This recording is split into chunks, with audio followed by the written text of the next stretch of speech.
To call our first lecturer of the day, Professor Ehud Keinan from the Technion and the President of the Israel Chemical Society. Okay, good morning everybody. I'm very pleased to be here.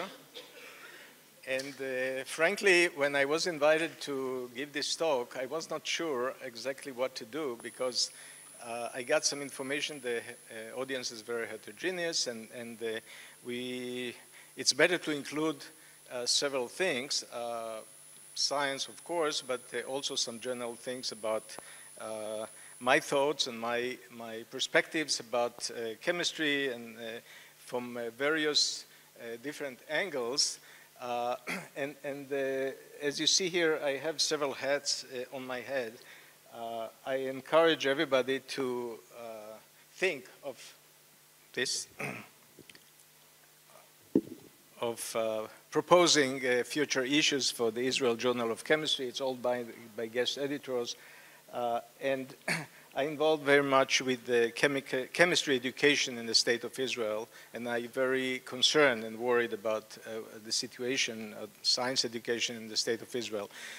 And of course, I didn't put it here. In the last year, or my life over the last year was mainly dedicated to the story of the ammonia tank in the Haifa Bay, and I'm sure with the 600 journal or newspaper articles already published in the last 6 months alone, I'm sure that everybody knows about this, but I can tell you that the more interesting stuff is coming up because the ammonia tank is already closed, but now we discover many interesting things behind the scenes. The story that I want to, or the things that I would like to tell you today are sort of scattered ideas, and maybe none of them is going to be well phrased and well organized, but it's going to be a sort of a beginning or some seeds of thoughts for future discussions, and I'll be happy to discuss things with you later, and I'm happy to know that the presentation and the slides are going to be later on the website, so you don't need to take photos of this, and you can go back to those slides that I'm going to rush through for lack of time. So obviously, when you look at the ladder of, I would say, abstract nature of the scientific disciplines, where this is the most abstract and this is the least abstract, chemistry is right in the middle, and of course all these technologies are related to these 5 disciplines, and I put it in a more graphical way that if you go from the physical to the biological sciences, and also from the physical and biological engineering or technologies, always you have to go through chemistry. And in my view, chemistry is everything. If you consider all science except theoretical mathematics, everything is chemistry, because everything is about material, and every material is made of molecules and atoms talking to one another. So basically, it's all chemistry. And when Yossi Klafter mentioned that there are some other domains like bioinformatics, etc., they're all chemistry as well. In terms of education, and I can criticize much the formal education system in Israel. This is the structure of education, where this is the language, basically, and then we have disciplines, but all these are not scientific disciplines, but education packages. From here to here is biology, from here to here is chemistry, from here to here is physics, and scientific disciplines, or the scientific problems don't have barriers, as we all know. At top of everything, we have the various technologies that are related or stemming out of those disciplines. And it's very significant that those heroes of the scientific revolution of the 17th century, they didn't know that they are chemists or physicists or astronomers or whatever, or biologists like Leeuwenhoek or Isaac Newton, he didn't know he's a physicist. All of them were natural philosophers, okay? And the reason we have disciplines now is just because of teaching packages. Now, I would like to say a few words about things that, or other lectures that I gave in many places worldwide. And this is related to an article that I wrote some time ago. It's published already in 5 languages. If you don't like it in English, you can find it in Hebrew. Basically, it's an optimistic view about the future of mankind. And my point is that, and I'll try to make it very briefly, my point is that we have 6 major problems for humankind, and most of them, or maybe all of them, will be solved by chemical technologies in the future. They all come for the basic question asked by Thomas Malthus in 1800. He worried very much about the survival of mankind, and he predicted that if we expand by 10%, if the population or the human population will expand by 10%, we're all doomed, we're all dead. Since his time, the human population increased by 1,000%, and I see that everybody here is healthy and happy and not quite hungry, and I think he didn't know that this is going to happen. He didn't know what's going to happen. What is more surprising that more recently there are books and some, as I said, prophets of apocalypse who are predicting that we are going to a major disaster in the future, and there are all kinds of statistics here. But this is basically what Thomas Malthus said, and this is all related to the explosion or so-called explosion of population. In my view, it's not explosion. It's in my view, on a relative scale, the population on Earth is even going down. But we can discuss it later. This is where the population, most of the population is. And if we look at a few numbers, the weight of humans on the globe, of course, this is the average number. In the United States, I guess, or Australia, you know what I mean. But if we look by comparison, the weight of domesticated animals, okay, it's about half of that. And what is left for the wild animals all around the world, including whales and mosquitoes and snakes and whatever, I don't have time to ask you the questions, but it's only 100 million and declining and going down. And it's so very grave and very scary, but the piece of information that is going to save us is this one. We have 9 million tons of human brain on Earth, and this will save us. Now, the 6 major problems that I put together are problem of energy, of course, raw materials. I don't have time to talk about food. In fact, food is not a problem. Water, air, and health. And food, there's access. There's a huge surplus of food production on Earth. The problem is political. The fact that we see hungry people is not because of lack of food, because of political reasons that we cannot reach these people to give them the food. And if we look at the general parameters, the indicators, these are in the last, it's not just few years, it's since World War II, all these indicators are going up. Life expectancy, you know all this, including personal liberty and human dignity. These 2 items we tend to ignore, but these are very important. And of course, if you look beyond our border, we may not be convinced that this is the case, but this is, I'm talking about the average worldwide. And the negative indicators are going down. Adult illiteracy, war death, and extreme poverty all go down.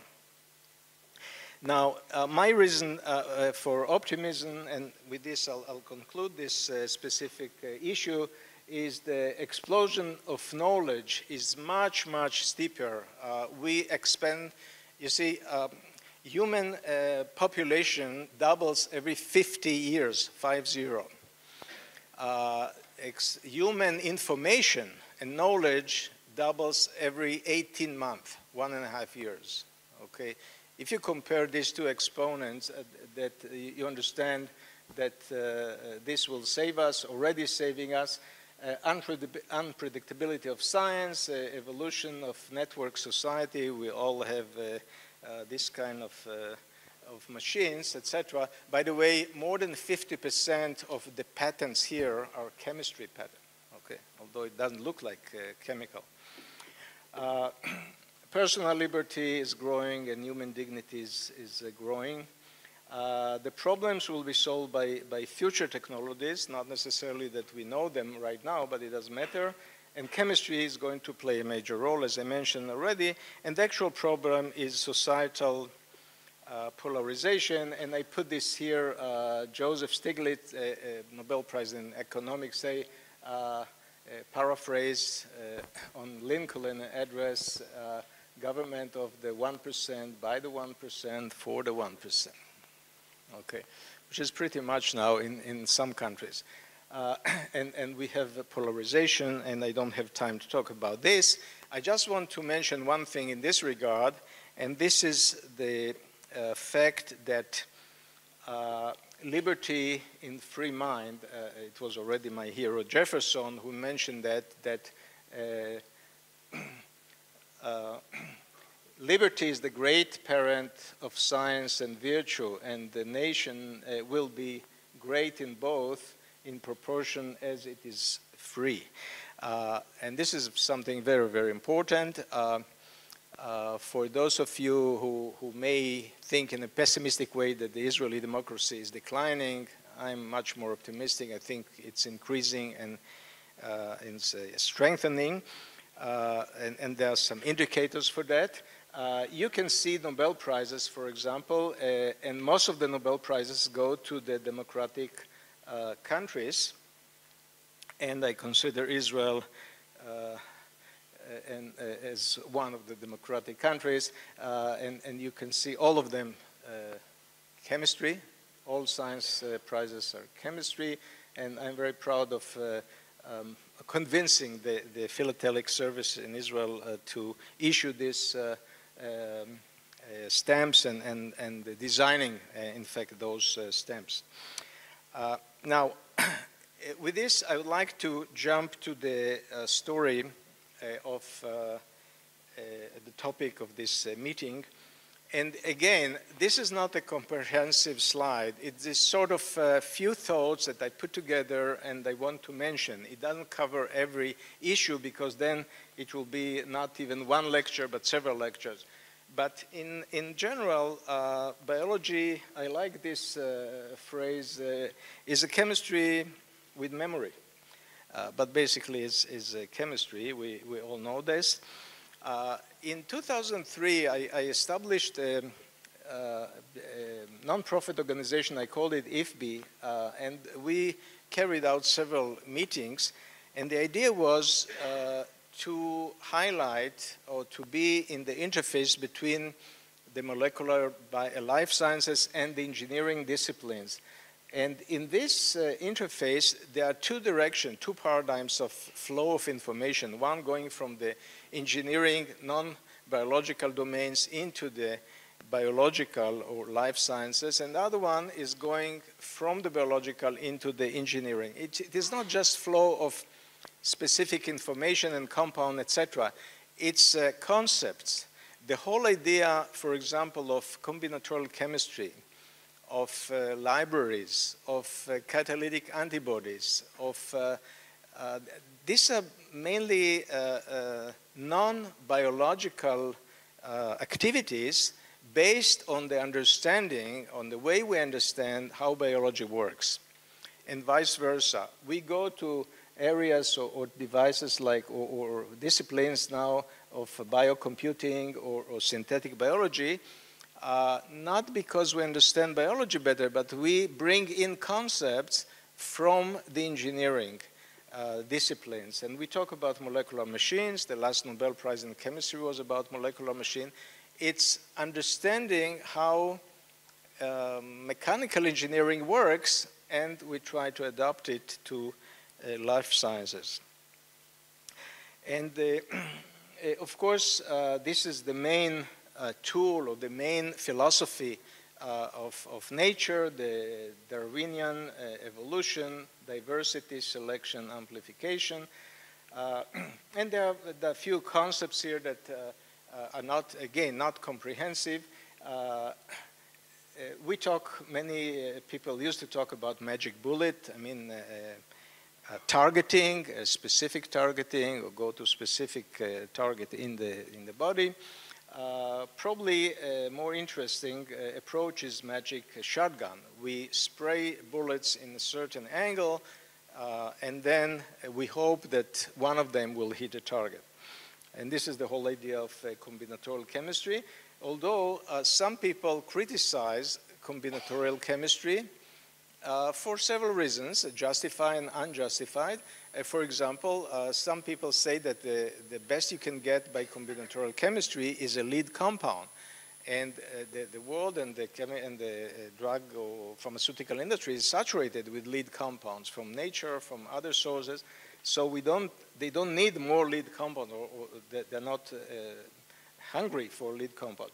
But so this is one of the points. Some criticize combinatorial chemistry because it is searching in the wrong continent. The problem is there, and you search in another place, so it's not relevant.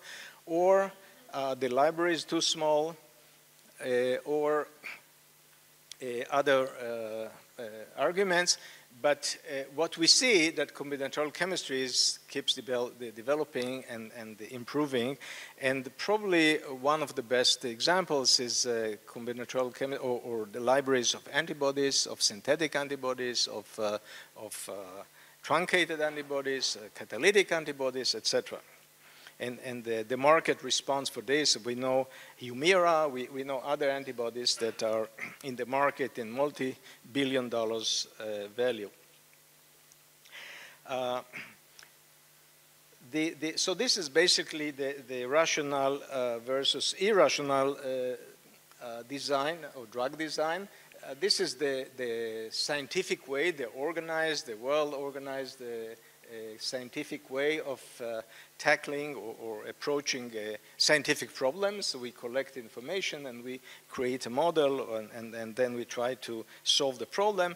And of course, the combinatorial chemistry or irrational drug design keeps using this principle of having a huge diversity, and then selection, and then amplification, and again mutation, and keep going endlessly to reach a better and improved solution to the specific problem.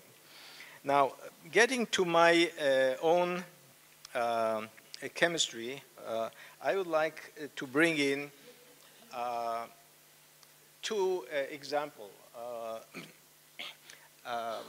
Basically, I would, although I'm doing many things, have done many things, most of them can be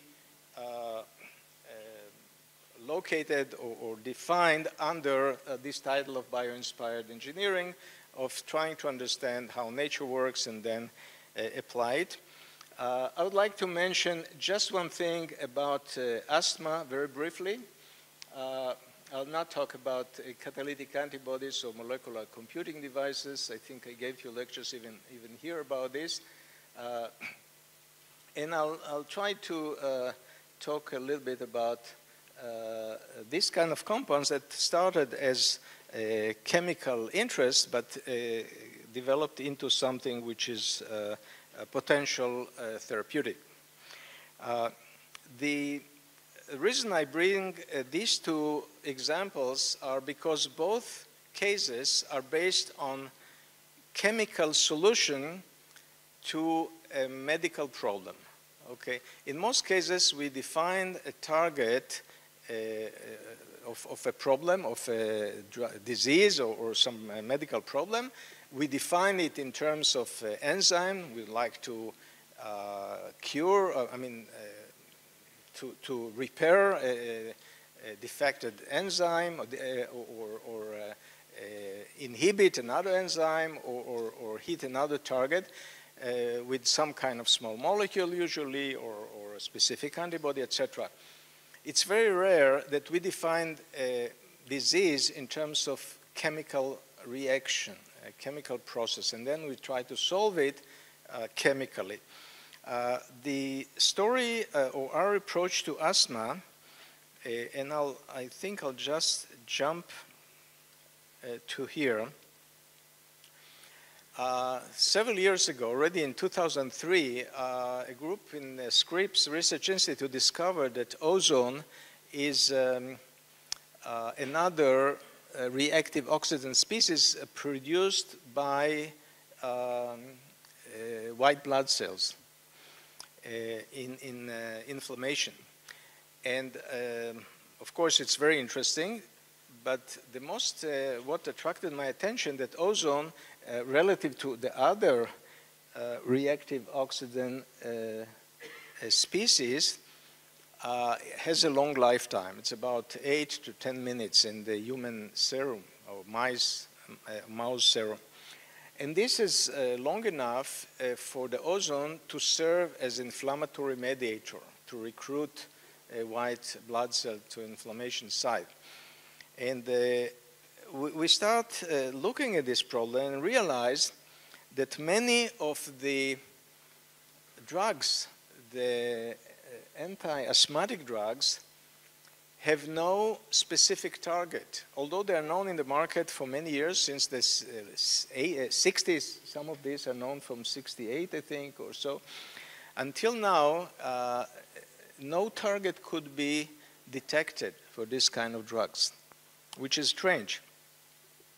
And we thought that perhaps we talk here about ozone scavengers, chemical ozone scavengers, because the idea is that if ozone is not only an oxidant but also an inflammatory mediator, if we just use an ozone scavenger, we can stop the cycle of ozone being produced and recruiting white blood cells, etc.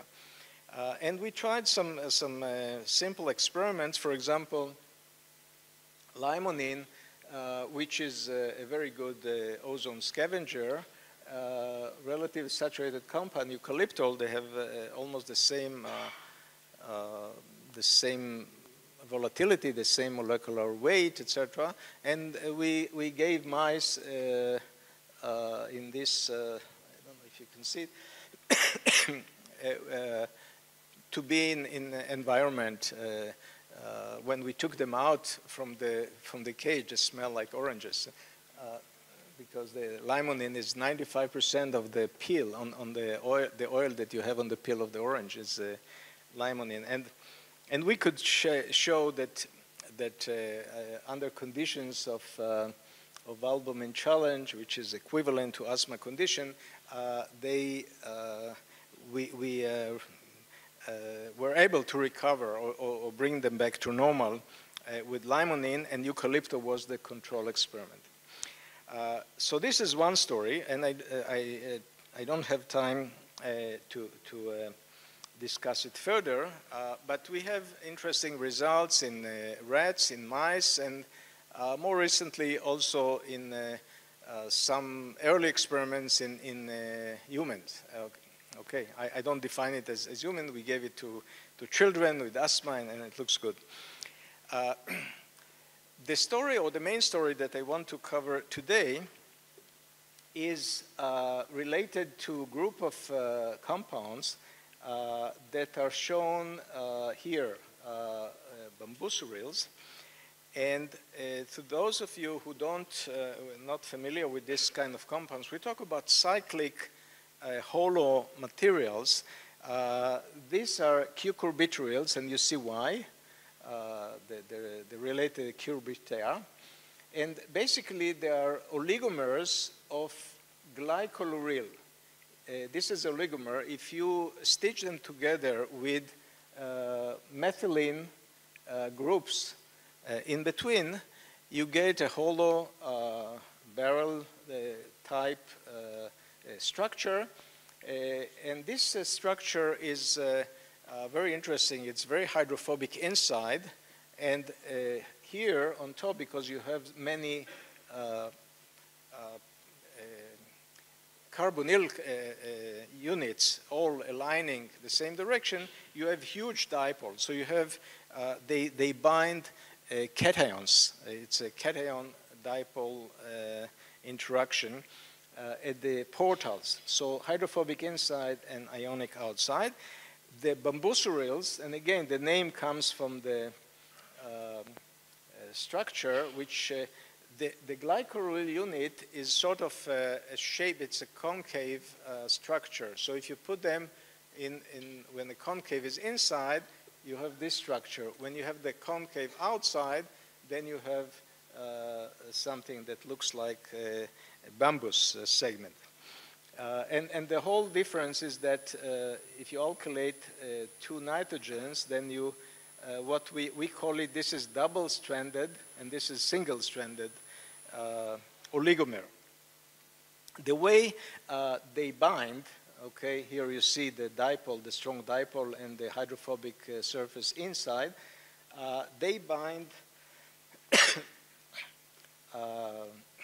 positive charges outside. Sometimes with this compound, for example, the binding constant is higher than avidin biotin, huge. In the case of Bambus uril, they bind anions in the interior. And the whole story started from our failed attempt. This is a failure story. We wanted to create thiocucurbitryl, and we failed. But as you all know, particularly I think all of you know that you learn more from failures than you learn from success. And we learned something from this failure, that this could be a starting point for making a thio, you see thio here and oxygen here, a thio Bambus urils, and we started examining both synthetically and theoretically the structure of compounds that are related to Bambus urils, but we changed the hetero atoms to sulfur, to nitrogen, positively charged nitrogen, etc. And we know that by doing so, we can change in simpler crown ethers, for example, and other host materials, you change and you get very different properties. And of course, our dream was not to have just anion binder, but we wanted to have polyanion binder. Why we wanted to have polyanion binder? Because then we may think of creating, at that time it seems like Israeli chutzpah, I think, to create anion channel. Why it is chutzpah? Because anion channel in nature is something huge structure of many protein assembled together with huge molecular weight, and they are, of course, they have the properties of being hosted by the membrane in a stable way, etc. So it's a bit, I would say, a goal that is too far away to create one molecule, small molecule, that will be an anion or any ion channel. But we wanted to check this anyway. At the beginning, we wanted to see what is the electrostatic surface of the unit itself, of the Glycoluril unit. And I'm going to skip this slides because, not only because we don't have much time, but because these are details of the computation, but this was a detailed ab initio computation of the electronic surface of the molecule. And the results are presented here in a color-coded structures of this specific glycoluril. And you can see that the area where it is most, the area which is electron deficient is in this area, and this is where anions should bind, where the hydrogens, the bridging hydrogens here.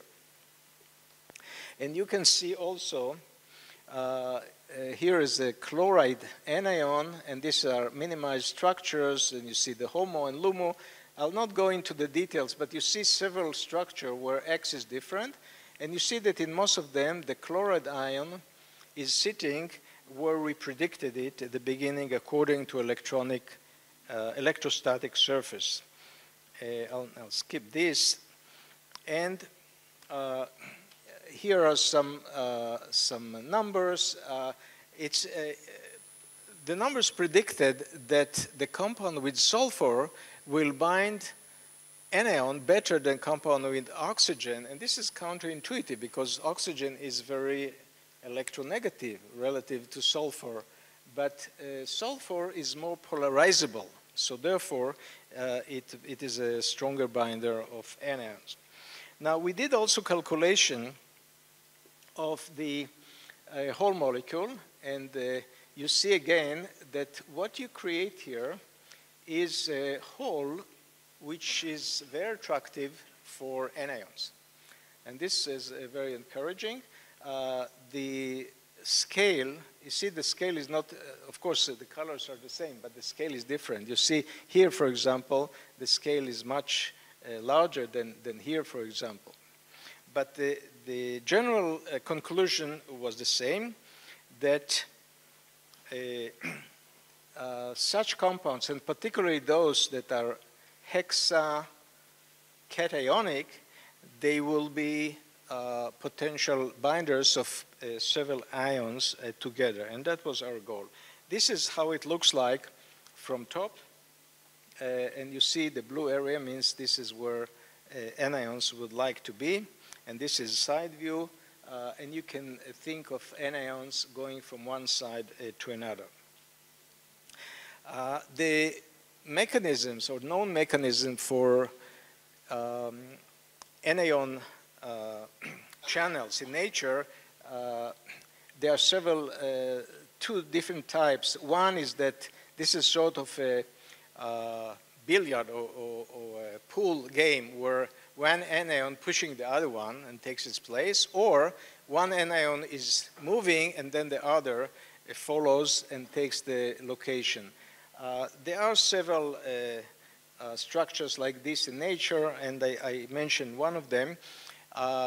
What was found that the distance in natural anion channels is 4 angstrom between one anion and another. Very short distance, 4 angstrom between two anions.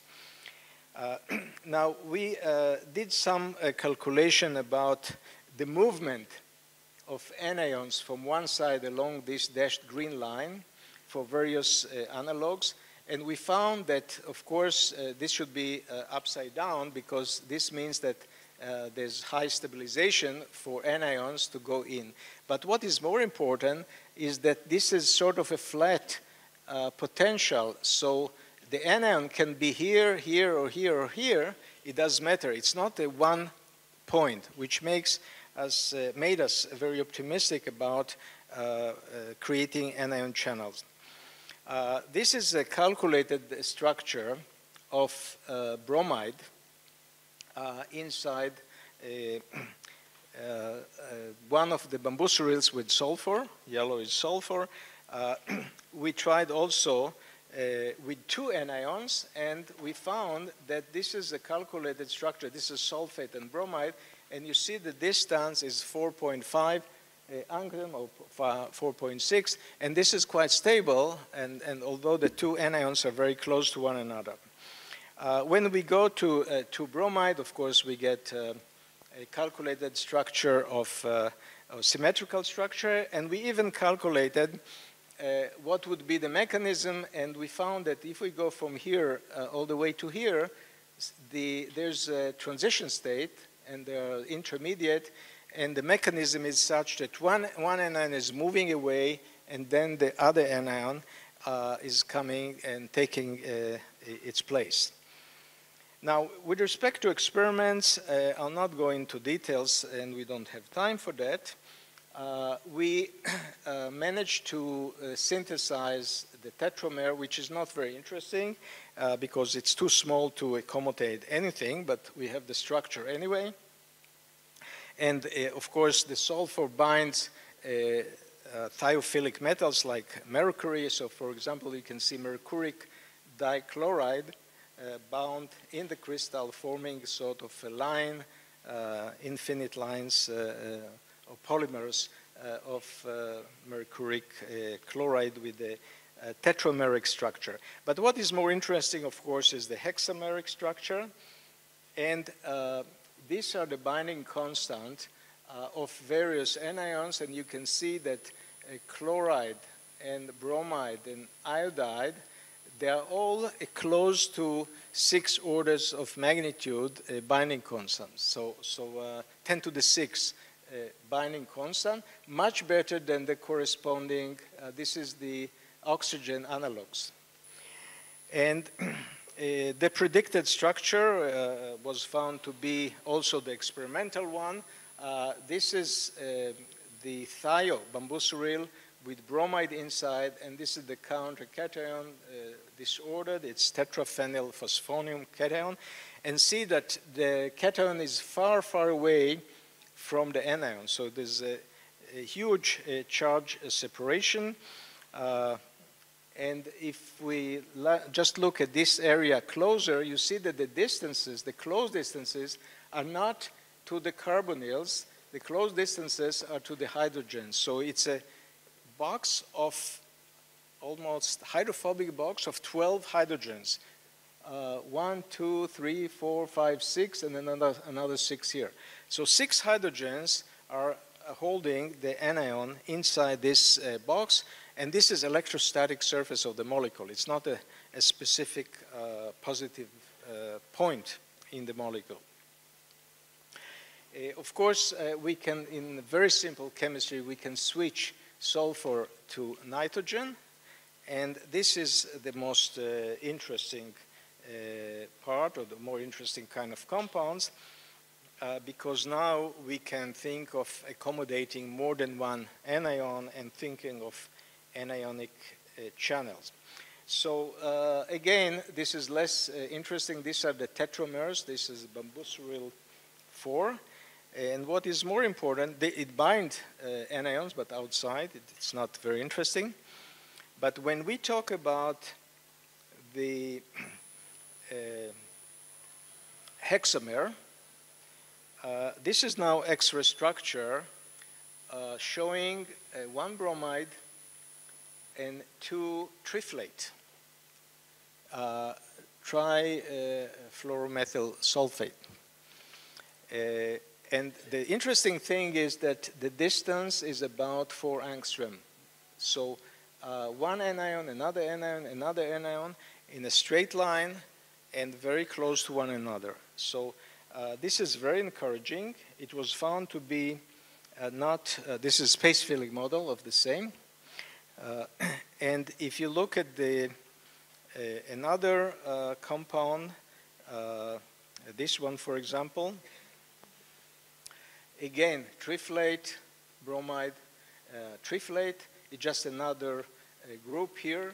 We are very flexible in choosing this group, and this is very important for later design of the molecule when we want to put it inside the membrane and create anion channels.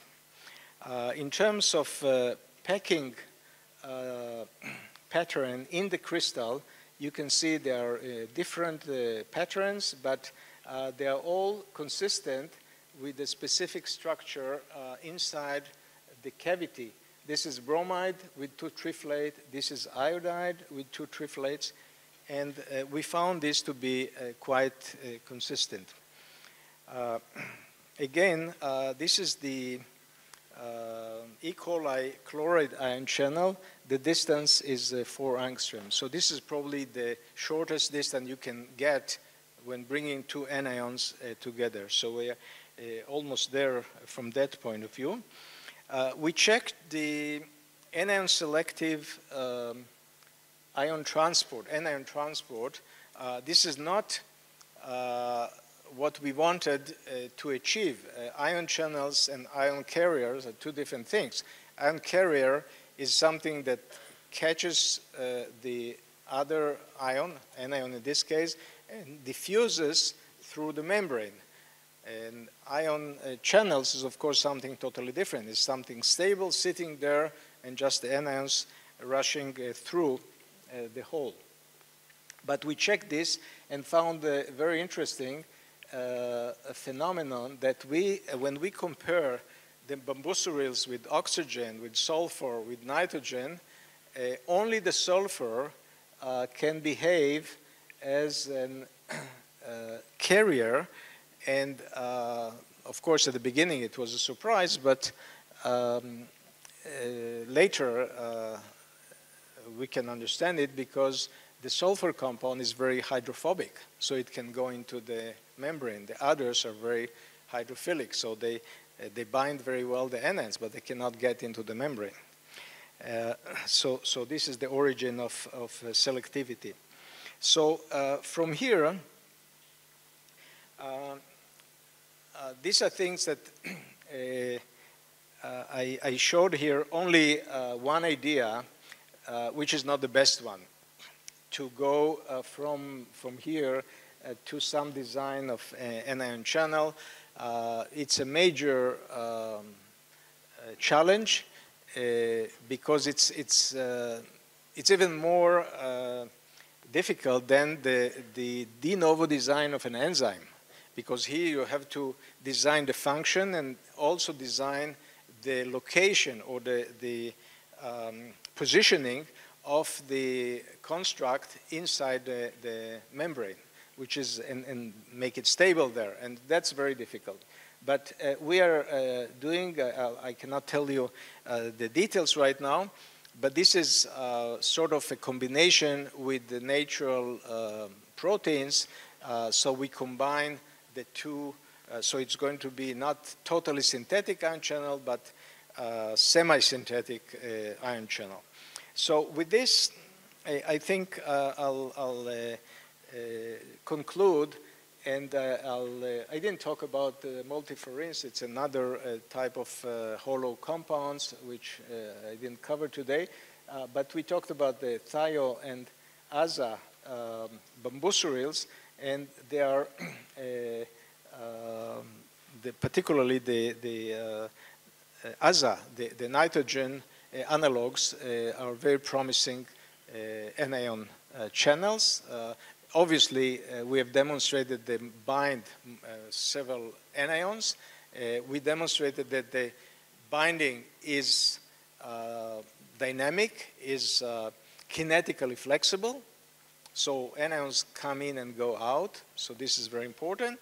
And the next, of course, will be the design of the construct to achieve anion channels, synthetic or semi-synthetic ion channels.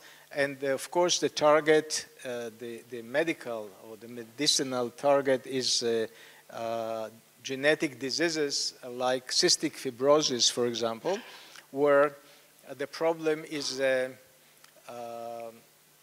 ion channel which is not working for genetic reasons, and particularly chloride channels. And our idea is to try to alleviate the problem of cystic fibrosis by this construct of semi-synthetic anion or chloride channel. With this, I would like, of course, a lot of imagination. These are the Carmel tunnels.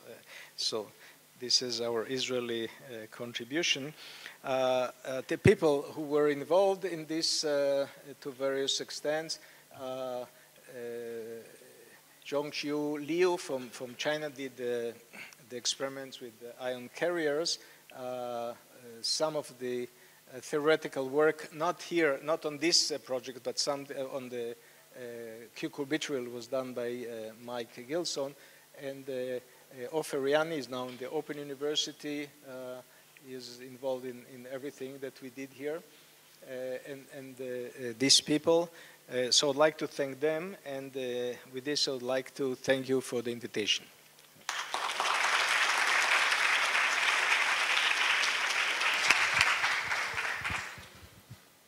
Professor Keinan, thank you very much for the both optimistic view of our future. Thank you. We have time for one question. No. Okay.